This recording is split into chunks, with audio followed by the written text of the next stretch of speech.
Forces نے DIG complex لورا لائی کو کلیئر کر دیا ہے۔ ISPR کے مطابق آپریشن کے دوران 3 دہشت گرد مارے گئے، حملے میں 9 افراد شہید اور 21 زخمی ہوئے۔ اسی حوالے سے مزید بات کرتے ہیں ڈیپٹی بیورو چیف اسلام آباد اعجاز احمد ہمارے ساتھ موجود ہیں۔ اعجاز، بتائیے گا ISPR کی جانب سے کیا بتایا گیا ہے اس بارے میں؟ جی ISPR کی جانب سے یہ بتایا گیا ہے کہ آج شب پہر 3 دہشت گردوں نے DIG کمپلیکس لورا لائی میں داخل ہونے کی کوشش کی۔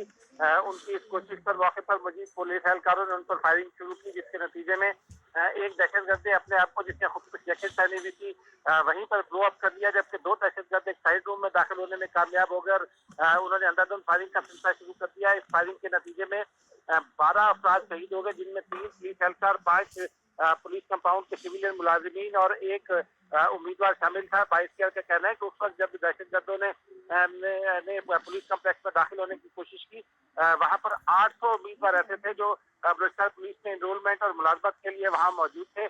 ISPR کا کہنا ہے کہ پولیس نے اس موقع پر ان سے مقابلہ جاری رکھا اور اس درمیان میں FP اور فوجی دستوں کو طلب کیا گیا، جنہوں نے موقع پر پہنچ کر دونوں دہشت گردوں کو ہلاک کر دیا گیا۔ ISPR نے یہ بھی بتایا کہ تمام جو 21 زخمی ہیں، جن میں 12 پولیس اہلکار اور 9 سویلین شامل ہیں، اور تمام کے تمام سویلین وہ امیدوار ہیں جو وہاں موجود تھے، انہیں ہیلی کاپٹر کے کوئٹہ CMH منتقل کر دیا گیا۔ ان کا علاج معالجہ جاری ہے، جبکہ DIG کمپلیکس اور اس کا تمام علاقہ کلیئر کر دیا گیا ہے۔